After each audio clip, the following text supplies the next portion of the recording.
There he is. Just on time. Okay, so we do have an agenda in front of us, and we'll start by just recognizing that we're holding our meetings tonight on the unceded territories of the Shuswap and Huipachesset First Nations. Most of us, I believe, are coming from those territories. There might be others joining us coming from different areas. We do have an agenda in front of us. Are there any late items to add to the agenda from councillors?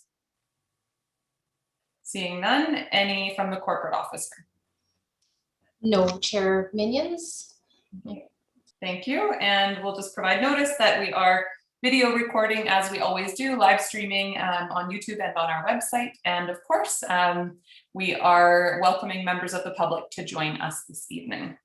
And I know we have a few signed up. Would somebody like to move approval of our agenda? Thank you. Moved by Councillor Washington, seconded by Councillor Poon. All in favor? Carried. Thank you.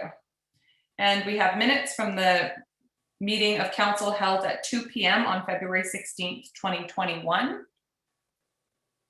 Would somebody like to move approval? Move to adopt, Madam Mayor. Thank you. Second. Seconded by Councillor Poon. Seeing no comments, all in favor? Carried. And Councillor Haggard, just to let you know, you were just frozen. So I'm not sure if, I know you were having internet challenges at our last meeting. It might be worth, just as a backup, making sure you have a call-in number just in case we do have issues. It's probably okay to just test for now, but we don't want you to miss the meeting if the issues persist. So hopefully it's all good. Yeah. With Vicky, I'll just move downstairs, see if it improves. Thank you. Yeah, you're cutting out quite a bit now, actually. So it's great if we can see you, hopefully, but if not, just good to have you on the meeting. Okay, and so we have no delegations today, and we'll move right on to unfinished business from the city. We've got the City of Port Alberni 2021 to 2025 financial plan, bylaw number 5023. And we should have our Director of Finance popping on. There he is. Welcome, Andrew. I'll pass it over to you. All right, thank you very much. I'm just going to share my screen here. Great.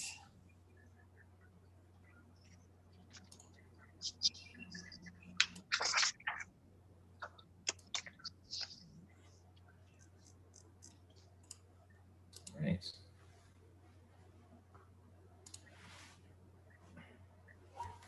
So can everyone see the screen now? No, I cannot see the screen. Okay. How's that? Yeah, I can see it. Perfect. All right, thank you. Thank you, Chair Minions. So today we're here for the e-town hall. This is the opportunity for the public to have their input on the 5-year financial plan for the City of Port Alberni, and we've had a few sign up, so that's great to see. But we'll just go through a quick high-level review of where we are right now. So with the timeline for the financial plan, Council must adopt the financial plan by May 14th by the statutory deadline. We currently have a plan to adopt the financial plan on April the 12th and a tax bylaw to come after that on April the 26th. Today we're here for public input, and any possible follow-up could be made at the meeting or a follow-up meeting in our Q&A that we have been tracking all the questions and answers from Council and from the public. It's currently at second reading. We have the opportunity to have another committee of the whole on March the 15th and do any follow-up and any debate on any issues at that time. And we did have another opportunity on March the 29th, should we require it. So if there's any other financial matters with the financial plan, we can also follow up on March the 29th, that special regular council meeting. So as you can see here, we currently have, we're about halfway done the financial planning process. Obviously, we do have March 8th. If there's any follow-up, March 15th, as I mentioned, for the committee of the whole. planning to have third reading at the March 22nd meeting, and then the adoption date of April the 12th. So the 5-year financial plan reflects the strategic priorities of council, and it guides a lot of our priorities within the financial plan. And with that, it also has the continued service levels that we've committed to in the city of Port Alberni. So we've provided some services over the years, and these continue to be maintained and continue to provide high quality services. So when we develop the plan, the basis of the first 4 years is usually set in the prior year with our prior financial plan, and reflects many of the commitments that we've made over the years to providing service and other required capital projects or any regulatory requirements that we must undertake. The 5th year usually it reflects an anticipated inflationary cost of about 2% for planning purposes, unless we know other impacts that might be made within the financial plan for those future years. Many times the external factors have an influence on the costs that we incur. Some are regulatory, some are market, and some are increasing levels of service. So the financial plan has been amended to accommodate those changes. Also including, as I mentioned before, the strategic plan initiatives in 2020 and in 2021 and in 2022 also. Some priorities have been shifted, obviously, due to the tax impacts. So we've shifted and moved some plans around for the strategic priorities. Currently in the draft financial plan, and council still has the ability to amend this, we see about 99.67% of the property tax burden between the following classes. Residential is currently sitting at 59.75%. This has been the same burden over the last 3 years. Industrial is also in the same burden, and that's at 22.64%. And commercial remains at 17.28%. The annual increase year over year for the taxes that are required is distributed across each classification equally. So currently the financial plan reflects a 3.95% increase over the financial plan from 2020 to 2024.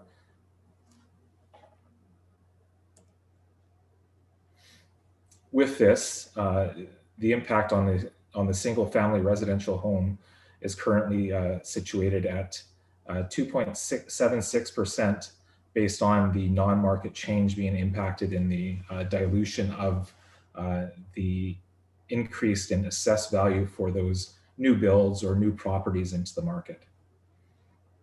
So within the residential class, 1.62% has been the non-market impact over the year. So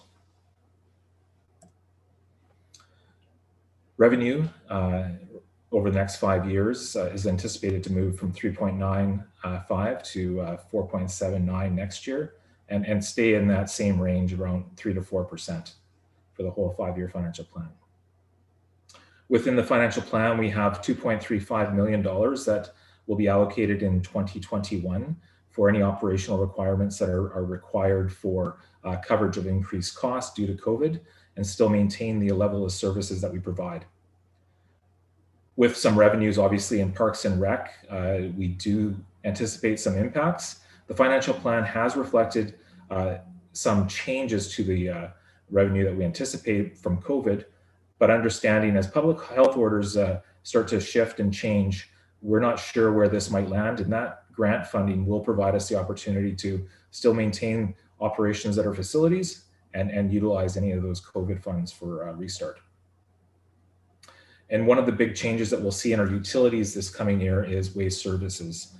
There is a increased level of service where we will see a 3-stream service provided by the City of Port Alberni, and that will include the new organics program that the ACRD has started.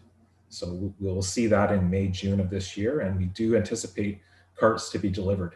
Obviously with this, there is an increased level service and an increased level of cost. And that's approximately $35 per household per year for the average residential family. So that's just a brief overview of the financial plan. We do have some non-market change, obviously, and council has the ability to assign that and allow that tax burden to remain at the 59.75%. Obviously, the tax burden bylaw would be coming forward at a later date after we complete the financial plan, and that time council could adjust the anticipation for the tax burden based on that non-market change. So. All right. Thank you. Andrew, could you just clarify the non-market change, because it looks in your slides and in the financial plan like it's been applied, but it sounds kind of from your last comment that it's still to be reviewed, which was my intent with the direction at our last council meeting. So I'm just curious if I see 2.76% change for this average single family home, that's after that non-market change is taken into consideration. That's correct. So over the last few years, we've seen the non-market change dilute the tax impact on the single family residential home. And once again, that's in the draft plan as 2.76%. So council still has the ability to amend that or change that tax burden.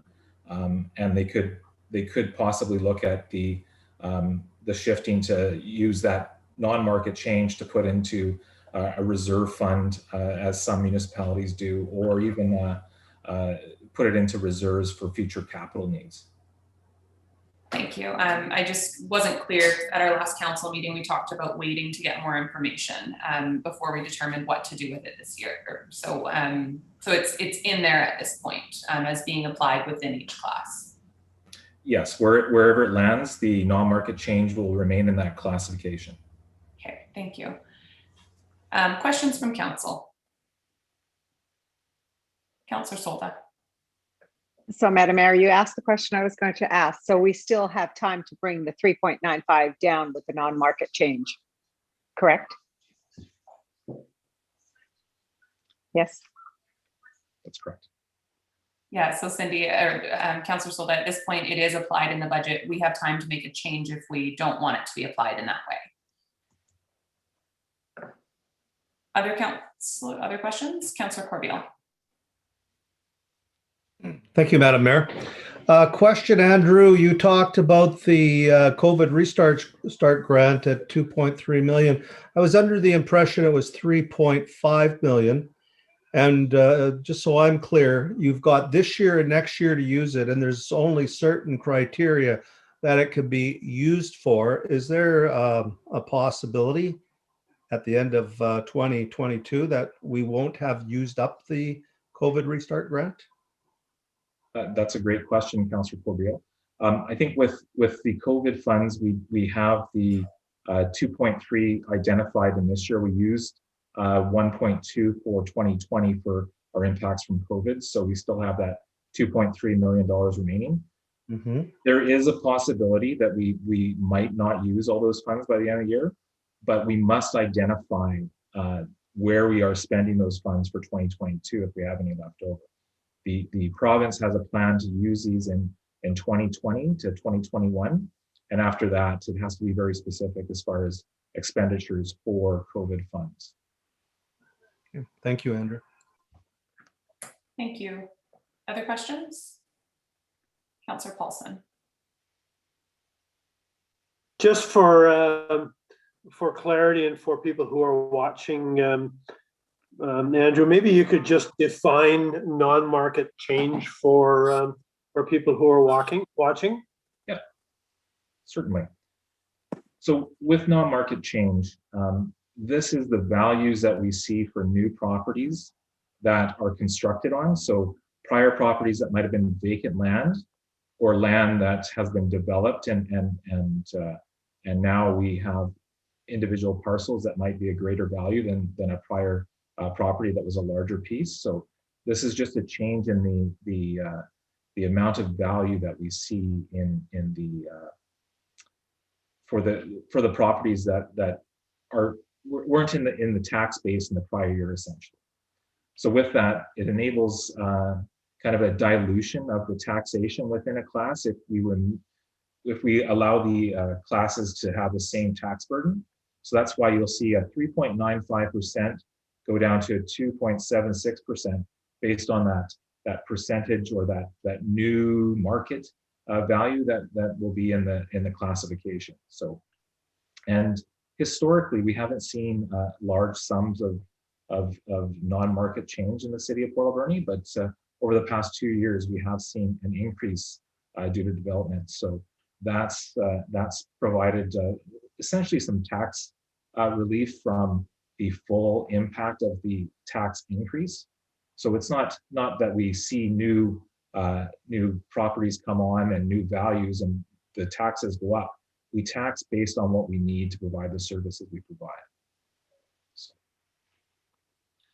So I think what's important from my perspective is that this is not what the confusion that I hear in the public is people who have had maybe a large increase on, their assessment went from 300,000 to 400,000 and are worried that that is new taxation to the city and that, that's going to reflect in a really significant increase.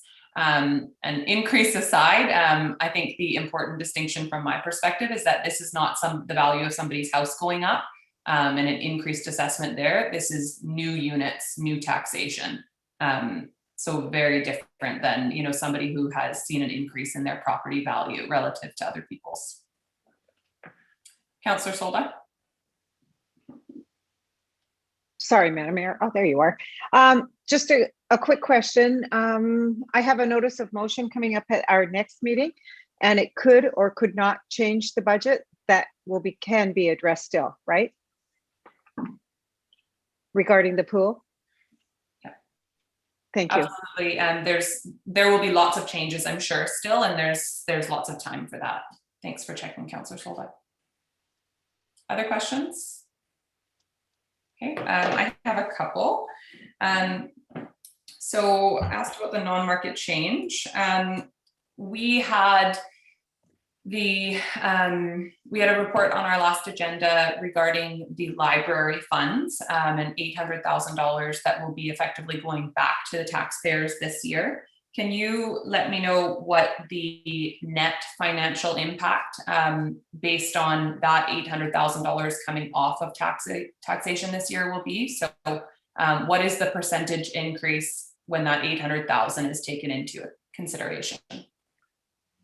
Thank you, Madam Mayor. With that, I do like to focus in on what the financial plan was in 2020 and what it is in 2021, because that was council's direction.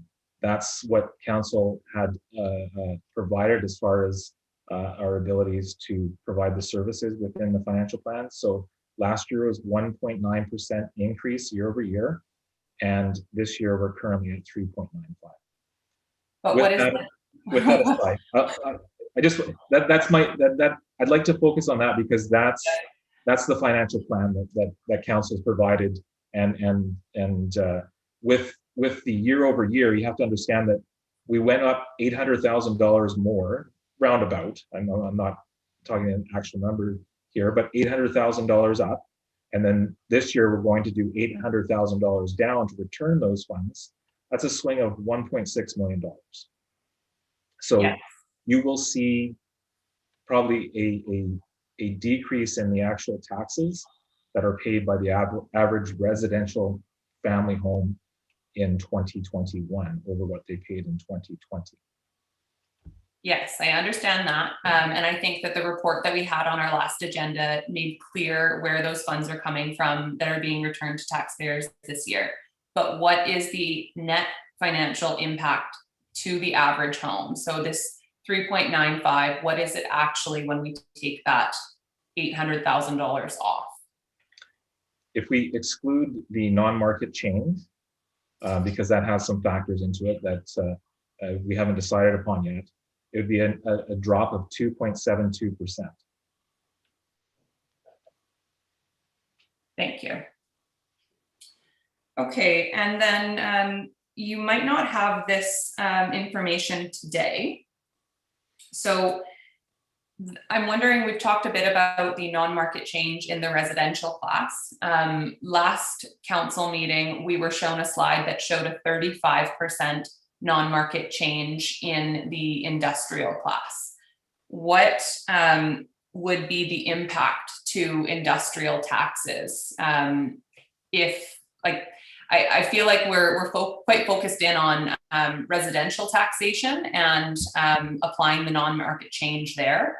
But the non-market change in the residential class, I believe, is quite a bit smaller than the non-market change in the industrial class. So what is the value? How do we compare those two?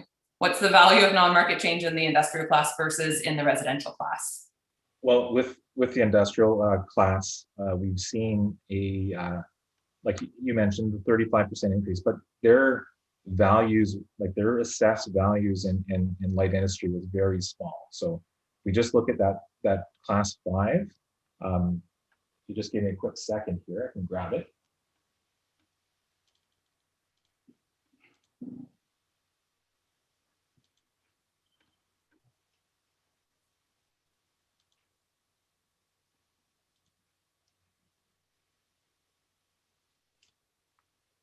So we've seen a increase in the taxable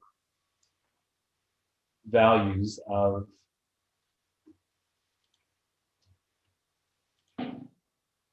$2.6 million within light industry year over year. Thank you. And I think you did give us the amount for residential. It was around 1.6, if I remember correctly. I think it was closer to 17 million. That's right. 17 million. But I'll just confirm that. I'd have to confirm that, but yeah, no, that's right. I don't need an exact amount, and you're right. It was there was a $16 million addition to it, or around there. So that's perfect. And then this one again, I'm not sure if you'll have the information today. It's fine if you don't. But if we were to tax that new tax revenue at the same rate that we tax everyone else at, rather than using it to reduce taxation further, what would the new tax dollars be generated by both of those? So if we tax them at the existing rates that we tax everybody else at, how many tax dollars would be brought in from those two classes of change? What I'll do, Madam Mayor, is follow up with that one to make sure that I can provide an answer that's correct. Perfect. Thank you. That's great. Okay. Other questions? None? Oh. Councillor Haggard. Thank you, Madam Mayor. Last year, when we did our budget, we took $200,000 and saved it as a COVID relief fund. And now that you've got this COVID restart grant, is it possible to put that $200,000 back in? I think right now it's just kind of sitting there in a reserve fund. Because it looks like we probably won't be needing to use it because of this restart grant program that we have. That's correct. So we could use that, but what it would do, it would be part of our surplus, our annual surplus, and then we'll have those total surpluses for 2020 provided in the next little bit here. Okay. Just to provide the details. We do have some expenditures, obviously higher than anticipated in some areas, so we will have to use some of our surplus in certain items or certain line items to cover expenditures that were incurred in other areas. So. Okay, thank you. Okay. Council, I do just want to put out that remind everyone that the long document of questions was included in our agenda again. If anyone had any follow-up to any of the answers provided, this would be a good time to ask the follow-up questions. Okay, Councillor Corbeil. Madam Mayor, some of the answers in those questions where people would come back at a later date to answer those. And I'm under the impression this probably isn't the later date. Should we be waiting until a regular council meeting to follow up on some of those? Thank you. I think if there's any specifically that you see that you want to check on today to see if information is able to be provided, you're welcome to. And if not, we could bring that back as an action item at our next regular meeting of council under the financial plan, just to check in and see if any more information could be brought to our next meeting. Okay, I'll do that. Thanks. Thank you. I have one question on the question and answers. It's on Q51, which was a summary of the $70,000 allocated for McLean Mill in capital. There's an answer provided, but so it says the financial plan includes $70,000 annual budget consisting of $60,000 to manage anticipated operational needs at a minimum required level and an additional $10,000 per year to perform the required groundwater monitoring post the oil spill. The operational budget is anticipated to reduce to $60,000 in 2023 after the required groundwater testing period. I'm just wondering if we could have more information on where $60,000 of operational funds come from. For the year prior, there's a note at the top that says $28,000 in city wages and equipment costs. Are we just attributing that to like the wages, because the wages are shown in other places in our budget, obviously. Are we just attributing, separating some of them out specifically to be for McLean Mill capital? Madam Mayor, with that, this is not capital, this is operational impacts at McLean's Mill. So the city wages that were incurred were to do some works that were required, and these are costs that might be allocated in the financial plan in other areas. But when we actually incur the costs, staff will code to that specific cost or service area if they're incurred in that area. So we might see staff that are doing work in public works have to do some work at McLean's Mill, and we'll track those costs if they are working on that workload. So that's why you'll see that. I think we saw an increase this year to do some work on site that we didn't normally anticipate, but this past year it was $28,000 in staff time with equipment costs. Okay, I had thought that was specifically from the capital funding section, but I don't have the page of the budget in front of me, so I could be wrong on that. I think I just struggle with the $150,000 for McLean Mill operating contract, and then the city having an additional $60,000 required for ongoing costs. It just, the intent, of course, was to reduce our costs overall, and it certainly doesn't feel like we're doing that, oil spill aside. Other questions? Councillor Haggard. Thank you, Madam Mayor. Andrew, you probably won't answer this for me today, but I was wondering, are you projecting a surplus at our year end? And if you are, approximately how much? Are you able to answer that tonight? I won't say how much, because we are closing off our year end on March 8th. So hopefully we'll have those year ends. But I do anticipate a surplus of some amount. So thank you. Thank you. Any other questions from council? Oh, sorry, Councillor Solda, you had your hand up. Yeah, Madam Mayor, I have this, I was going to wait until the next meeting about McLean's Mill, but I had the same kind of question marks on McLean's Mill as you had, but I still have that question mark, and it's really bothering me that exactly, maybe we can get exactly what our contractor is, what they're supposed to do. Is it just promotions of the mill and have some of their staff there they've done some cleanup in that. So how much are we paying? And, you know, I feel like we're still meshing and moshing in there, and I don't think it's straight enough yet. So I don't know how to answer that, or somebody can answer that, or we can come back and get answers. Maybe it's just understanding the contractors, what they really are all about and what they do. Yep, I think we could absolutely. I mean, staff as a start could send out we've all seen the contract, but our agreement with McLean Mill Society, with the chamber, not McLean Mill Society, so that we can each review it on our own. It has been, you know, a period of time now since we did review that. So it would be helpful, I think, for us to each review that on our own, and then we could have a conversation about responsibilities at a future council meeting as well. Thanks for that, Councillor Solda. Other questions? Okay. So council, get up to my correct page. This will bring us to the public input question period that we will welcome input from members of the public.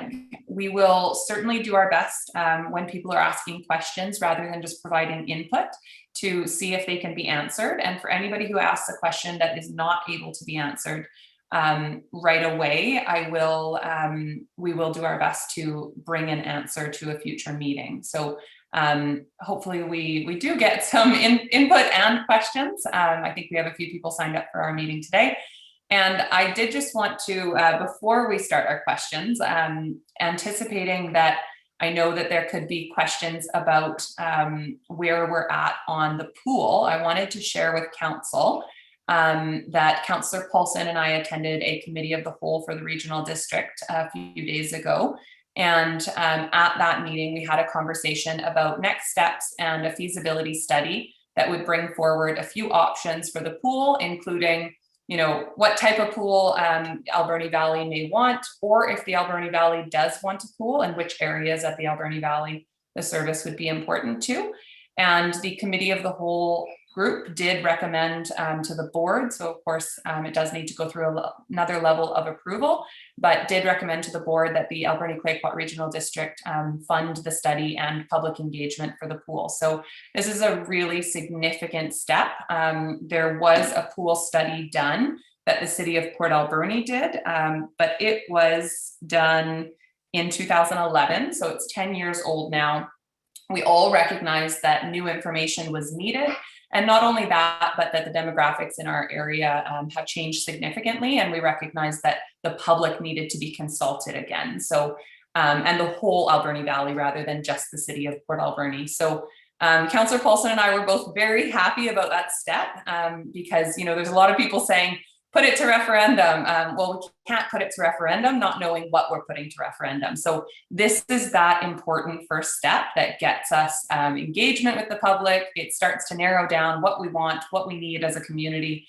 And then the work can really start to begin. So we are incredibly grateful that the regional district directors saw the importance of this project and that they voted, I think it was unanimously, to support this project. So we're really looking forward to it. It's certainly a priority for our council, but we've been having the conversations at the regional table, so we don't have as much direct authority to just move forward. So just in case there's any pool questions tonight, I thought I would share that up front. So I will call now on our Director of Corporate Services, Twyla, and I'll let you start off the question period. Thank you, Chair Minion. So we do have 7 attendees that are participating in the meeting. I will look to any one of those individuals to raise their hand if they have a question. So far, I'm not seeing any hands raised. So, now they're coming in. So Randy Fraser, you are live and can address your question to the committee. Nope. Thank you. Thanks can you hear me? We can, thank you. All right, good. Thank you for the opportunity to comment at this process. So I'll just like to maybe introduce myself. I'm Randy Fraser, a longtime resident, lifetime resident of Port Alberni. I was lucky enough to work for the city for 38 years at and enjoyed all of it. And also have done some work for the regional district after my retirement. So tonight, I'd just like to mostly comment on the current proposed 5-year plan as it relates to the key-to-key path funding and its impact that will have on the pool, the new aquatic center that you just talked about, and as well as it appears to be affecting other services within the city. So in the year 2021, you're proposing to take $1.5 million from reserve funds for the project, and 90,000 comes under the heading of other, and there's no side note to that, so I don't know if that's a mistake because I couldn't find where that fund or funding comes from. In the year 2022, you're looking at taking $1.9 million, and there's a big one under other, $1.641411 million. And I was able to find that, and I believe, and Andrew can clarify this, but I believe that comes from the Parks and Rec Reserve Fund.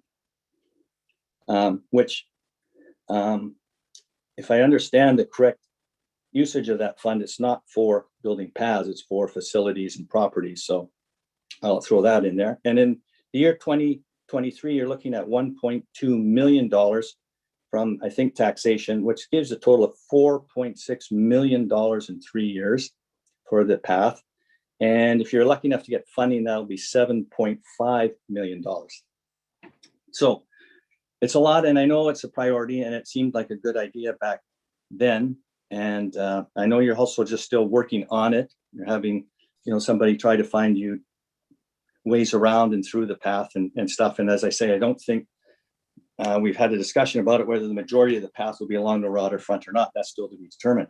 But my point was, at $4.6 million in the first 3 years. In this year, you only have one block of 6th Avenue for road construction from 6th Avenue from Melrose Street to Bruce Street. Now, I don't know, a few years ago, 6th Avenue was a big debate, and I think there was funding for it, and I'm not sure a lot of the street may have not been finished, and there might be funding which you can't find in the plan. And so in the year 2022, you're only going to do Maitland Street from 6th to 8th, and then 7th from Redford to Butte. So you're only going to be spending, and then in the year 2023, there's no road work, 24, there's no road work, 25, there's no scheduled road work. So you're going to spend $4.6 million on a path that we're not sure where it's going, and less than $800,000 on road work. So there's a big discrepancy in the priorities, I think. And so that's just one point of it. But as far as back to the pool, and yes, I know that the ACRD is going to fund a study, which is great. I would hope that it was my little survey that didn't push people along in a harder direction, but it seems to be that most people think that a pool is a higher priority. And I know it's always hard to shift your priorities, but it's what's the best value for the taxpayer. So we look forward to the study sort of re-engaging the public and finding out, maybe updating the old one or what's new in the pool world. But I just think that the key part of all of this is we're spending way too much on reserves on something we still haven't got a good design for, a good cost for, a good direction where it's going. And the reserves are key for the city in the sense for the pool. If you really want to be serious about getting a pool, the more reserves we have, the lower the cost will be overall to the taxpayers. And the more reserves you have when you go looking for funding, the more the government looks at you that you're ready to go. So you're more likely and successful to acquire money that way. So I know it's a big ask to change priorities that way, but that's just my comment. And I say, I think Andrew can clarify the $1.6 million in the other column in year 2022 comes from the Parks Capital Reserve, I think, which deletes it to almost $700,000. So you're going to be losing a lot of your reserves for the potential of the pool when it does become a reality where you can move on it. So thank you for the opportunity to comment. Thanks, Randy, for your comments. And before I pass it over to Andrew, I do just want to state that thank you for recognizing that this project is early on. There is a lot yet to be determined. There is a lot of public engagement to do. There's a lot of work for us to do to determine what the path will look like if it moves forward.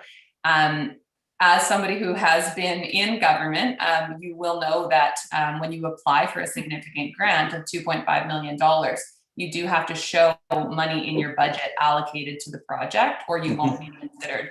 So, a piece of slotting those funds into the budget doesn't necessarily mean that's exactly how it's going to be funded, but it is a requirement of applying for the $2.5 million that we applied for. And you'll know as well that road work gets scheduled and does get added in and changed as needed. So I certainly wouldn't look at the numbers that you're looking at now and think that those are the final numbers in any way. But your comment is taken and understood. And I will just say that that's not the priority to spend 4 million on a path and 800,000 or what the numbers were on road work. And that's certainly not where we're going to end up. And I'll pass it over to Andrew to clarify some of the other questions. Yes, so to address Mr. Fraser's comment on the capital reserve that from Parks and Rec, it is coming from that 1.6 is coming from the capital reserve for Parks and Rec. That is correct. I think there was a question about the 90,000 this year as well, not showing a note of which reserve that was coming from. Yeah, and that was from the carbon reserve. Thank you. Okay, thank you very much. And we'll go to the Director of Corporate Services. And Chair Minions, we have Susan Alvarez, who is now positioned to ask a question. Thank you. Go ahead, Susan. Hi, can you hear me? Yes, we can. Perfect. So my name is Sue Alvarez. I have owned property now in Port Alberni, I guess nigh on 6 years now. So it's more commentary than question. So while we can all recognize that property taxes are a necessary evil, I believe that common sense must also factor into allocation of tax increases.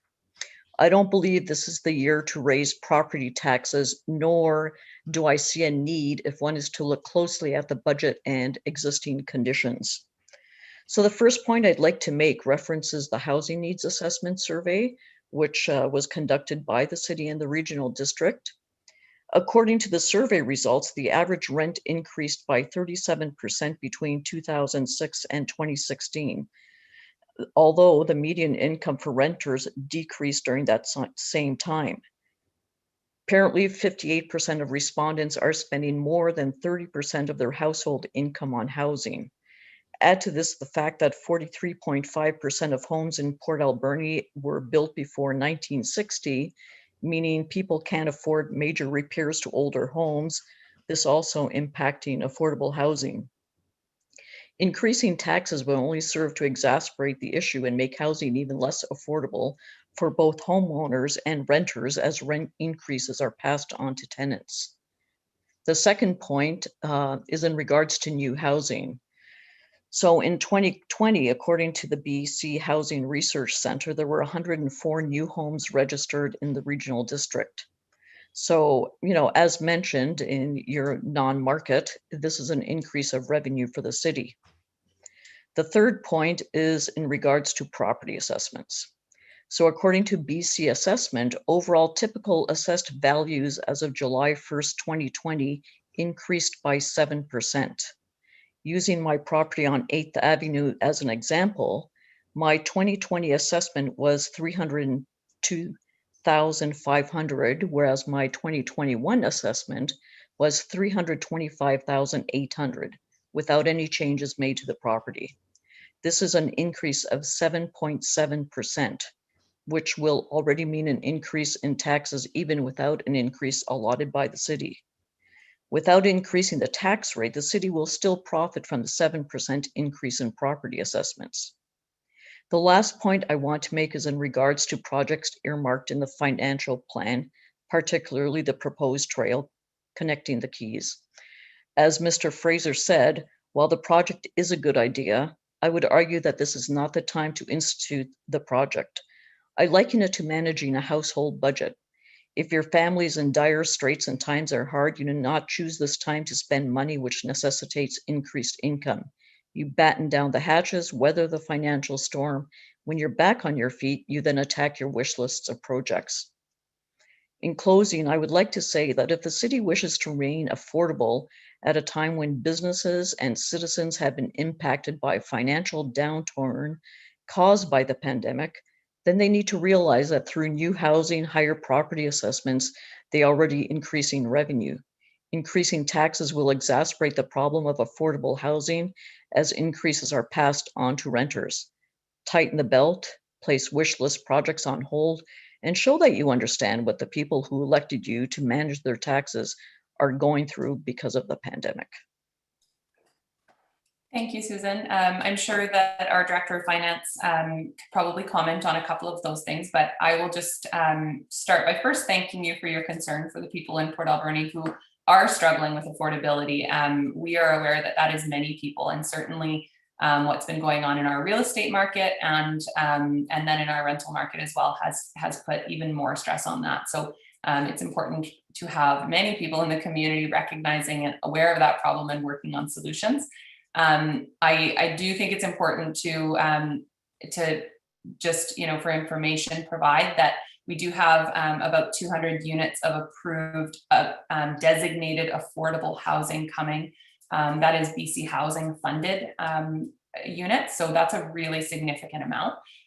It will not absolutely make the issue go away by any means, but it certainly will take the pressure off. So we are very thankful to BC Housing for their investment that they've made in our community and hopefully continue to make, because there was a community housing fund call for more potential affordable housing that we are waiting to hear on. We know that a few projects were submitted. So that's really important to see the addition of that housing added in our community, as well as, of course, the private homes being built. I also want to just clarify that if your house went up 7% and the average house went up 7%, the city does not collect 7% more taxes. We adjust the tax rate down to meet the average. So our Director of Finance might be able to explain or comment on that process in a clearer way than I can, but we do not collect more revenue, and your taxes don't go up simply based on your assessed value going up the same as average. I think there was something else in there that I had wanted to comment on, but I will let our Director of Finance just clarify that process first. Thank you, Chair Minions. So yes, that's correct. With the overall tax increase that we're proposing, it's based on the needs that we need for the services we provide. So whether the housing market goes up 100% or down 100%, the taxes that we require to provide service is based on the assessed values. So that wouldn't increase based on the total overall assessment. And we actually dilute, as we point to the non-market change, that actually dilutes the amount of tax impact on the residential this year down to from 3.95 to 2.76% based on that non-market change. So it's purely based on the need, based on the total assessed value within the community. Yes, thank you. So if houses in the valley all went up 100%, we wouldn't collect $1 more based on that. Our tax rate would just be adjusted. So I know that is a misconception that many people are concerned about when they see their increase and feel like that's going to directly increase their taxes. And that's not necessarily how it works. I don't think there was anything else to add there, so we will move on. Twyla, if you want to introduce the next person. Yes, Chair Minions, we have Joel Marriott. Yes, hi there. Hi, Joel. How you doing? I have a quick question for Andrew. We're in the process right now of looking for different properties across the Alberni Valley. And I believe that you have a list of different properties that you're talking about have a tax bracket that is a little bit lower than what you're looking for the next economic growth here. Is there a list of those properties that you have that may be looked at by other organizations that are interested in building? And yeah, that's basically it. I have another one too. I sent something in earlier to you guys And it had to do with a light up of the crossing, and it was done by the Fallen Feathers Foundation. We had been doing a few different organizational practice runs for trying to figure out how to do some safety here for crosswalks around here. So we started looking into rapid flashing beacons for each of the crosswalks across the city that have the white, I think they're the white bikes, and then all of the different memorials around the city. So we did a layout. I sent a PDF file of a slideshow to you guys, and it was for these walkways. Is there anything in the budget over the next little while that would cover some safety that would have an interest for the city to partner with an organization, a nonprofit here, that is interested in trying to help facilitate a little bit of safety here? Thank you, Joel. So I haven't seen your slideshow yet, but I'll take a look for it. We do have some pedestrian safety education currently that we're working on and in our budget. And I think that we are always interested in partnering with a nonprofit on options like that and projects that matter to all of us. So I would encourage you just to reach out and we can connect you with the correct staff person so that we can talk about that. It sounds like a great initiative. And Andrew, do you want to comment on lands? I think Joel's referring to lands that the city potentially owns that could be available for a nonprofit, and what maybe the best approach would be there. Yeah, I believe the best approach would be to review any requests with the Director of Corporate Services, and she could start the discussion on that point. I see the CAO is showing his face here, so he's probably going to comment on this. Thank you. Go ahead, Tim. If I may, Madam Chair, yeah, the best point of contact would be certainly could be the Director of Corporate Services or our recently created Director of Development Services position, Scott Smith, and that position was created in part to manage the city's property. So if Mr. Marriott would like to reach out to Scott Smith, there's his bearded face on the screen. He will get right back to him. Thank you. Thanks so much for that. Okay, Twyla, we'll move on to the next person. Oh, sorry, Councillor Corbeil, go ahead. I just wanted to add, I believe that the Director of Engineer was talking about a joint project with ICBC looking at crosswalks that'll be done in the very near future as well. Absolutely, thank you. And there is some pedestrian safety improvement education going on right now. Some I've seen on social media that the city is leading, and the RCMP are working on a campaign as well. Hey, Twyla. Thank you, Chair Minions. And just to expand on Joel's comment about information he shared with Council, that was received today. So we will be sharing that with Council in short order and definitely on your regular meeting of Council more formally on the 8th of March. And next to address members of the committee is Diane Proctor. Thank you. Go ahead whenever you're ready, Diane.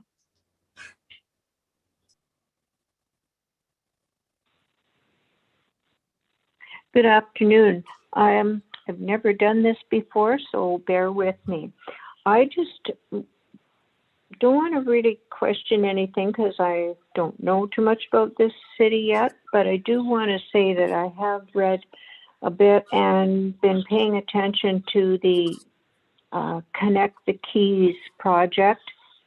And I personally do not think that at this time, of all kinds of money issues and health issues and everything else that's going on, I was always taught that, you know, if times are tough, you tighten your belt. You don't go out and build this lovely little path that's going to take you from point A to point B. However, I do think it would be lovely. I just think that this is not the time for any foolish spending of any money at all. We just have to face reality and get our feet back on the ground and our heads out of the sky And that's all I have to say about that. I do not think that we need to be spending money. Thank you. Thank you, Diane. Okay, there wasn't a question there, so Twyla will just go to the next person. Thank you, Chair Minion. So I don't have anybody that's raising their hands to speak from our list of attendees, but I do have 2 written submissions that were received, both from Leslie and Jerry Willeris. So perhaps I'll just take this moment to read the 3 questions captured in the 1 email and then pause and then move on to their next submission. So question 1, of the $790,000 in the 2020 budget, please provide additional information about this error, details of projects, how it happened, and what perhaps will be done to prevent this in the future. Second question revolves around completion of previous year projects. Please provide information about grants in 2020 or earlier, those that were applied for, federal, provincial, and other, amount of monies awarded to the city, and status of those projects. And then the follow-up, previous year capital projects. They are looking for additional information on outstanding project title, dollar value of project and balance remaining, project over or under budget, and anticipated completion date. And these will certainly be captured in Council's Q&A as well. There was a number of questions captured in that 1 email, but I believe our Director of Finance can provide some response to those at this time. Great. Andrew, whatever you're able to provide there is great. Thank you, Chair. So with the first question on the $790,000 overtaxation, so with that, there's no specific project. What it was is the tax rate was set higher than required, and that was based on the Vancouver Island Regional Library amount that's identified separately on your tax form, not being pulled out of the general municipal tax requirements. So that's how that happened. Moving forward, just a clear separation of those two within the tax calculation will be made, so that does not occur again. When it comes to the previous year's projects, that's something that we've looked at in making some changes for the information that we provide on previous years. So what we'll do is look at what the year to date and the actuals are. We do have some long-standing projects that we have to review going back many years, but what we would like to do is make a change, and we've had another request from the public also looking at the same issue, is just provide that information on exactly what this request was too. So it's about providing that ongoing detail of the projects moving forward for any historical project that might have been identified in the past. So we'll be bringing forward additional information associated with those past projects, but we do have to dig back into the past years because there's some long-standing projects that are on the books, but moving forward, I know that we've been talking with the Director of Engineering and just looking at different ways to provide information that's more transparent to the public and council. So we will work towards that, but there was a list of projects that were identified in the email from today. So that was the McLean's Mill Dam project. There was identified $233,000 and $140,000 from a gas tax for that project. And there's been some expenditures, but there still remains about $319,000 in the plan to complete that project. When it comes to the asset management system, the city was awarded a grant for $550,000 for that project. We're coming close to completing that project, but once again, that was fully funded by grant funding. And then the water meter replacement project, that started in 2017 and was to run for 6 years to 2022 with $400,000 every year identified in that project. with that, we haven't been meeting the $400,000 of anticipated replacement for our water meter program. So we will carry those amounts forward. And as I mentioned earlier, we'll identify what's spent and what's remaining moving forward on that project, so that council can review all the projects that we have in the project list, and to get a better sense of those projects that are still outstanding. Thank you. That's very helpful. Milo, there was another letter, I believe.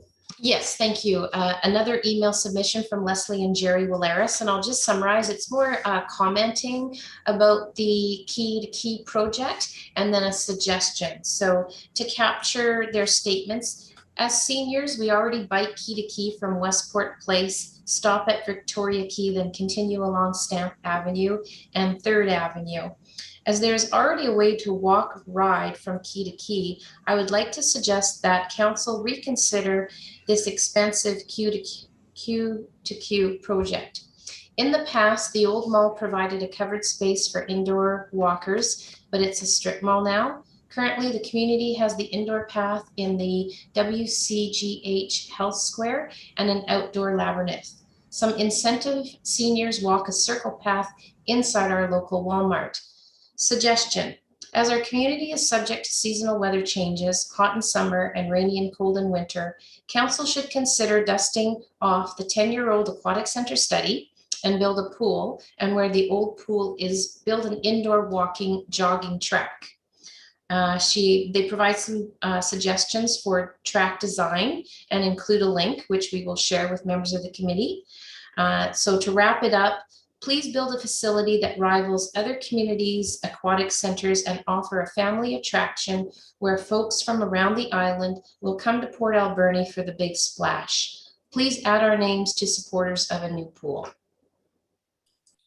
Thank you very much for that. And I don't think there's a question there either. So, okay, with that, just get back to the top of my agenda. So assuming there haven't been any more questions that have come up, or any members of the public wanting to speak who are on our call. Okay, seeing none, are there? Sorry, Chair Minions, I've just been told that we have another submission on a question by email. So if you just give me one moment. Okay, yes. So we have a question from Carrie Thorpe, and it's regarding crosswalk safety. And she is saying, Dave Cousson's recent video on Facebook was a great reminder of how pedestrians can keep themselves safe. I'm wondering what the city's plans are to increase the safety of crosswalks in town by improving lighting and installing pedestrian-controlled signals. There have been multiple fatalities at or near local crosswalks in recent years, and if you travel down Lower 3rd Avenue, Stamp, Gertrude in the evening, it is very difficult to see pedestrians at any of those crosswalks. Thank you. I'm not sure if that's something we can comment on now, but I know council has asked as well for some suggestions on key crosswalks that need improved lighting or other ways to improve safety. So I think that it's on the radar already. I think everybody agrees that more needs to be done for pedestrian safety for sure. And a lot of that is slowing traffic and creative ways to make people not drive our streets like they're highways. But that's not always what the issue is. And of course, in the most recent fatality, it wasn't anything like that. It was just a very sad tragedy. So thank you, Carrie, for that question. Okay, would somebody like to, so we have a correspondence summary dated March 1st to 21st. Twyla, would you like to summarize it for us? Yes, thank you. To quickly summarize, there's 11 pieces of correspondence. 8 of those 11 pieces of correspondence are expressing support for a new aquatic center or improvements to our existing. Correspondence 3, 4, and 5 suggest costs to reduce the fire department, McLean Mill, and policing items within the budget. Another one expressing concerns over the annual property tax increase. and another suggesting a second roadway out of Port Alberni. Thank you. Council, are there any items that we'd like to highlight? Okay, would somebody like to move receipt of the correspondence summary? I'll Moved by move Councillor- receipt of the correspondence summary. Thank you, and seconded by Councillor Corbeil. Seeing no comments, all in favor? Carried, thank you. And that brings us to the end of our agenda. Would somebody like to move adjournment? I'll move adjournment. Thank you, and seconded by Councillor Solda, all in favor? Carried, thank you, and thanks to all the members of the public who joined us. For anybody who is still wanting to give input, you can still formally give input to council by emailing council@portalberni.ca. That will be put on an agenda so that all members of council will be able to see your input. There's lots of time still to have input into our financial plan. Thank you, everyone. Have a good night.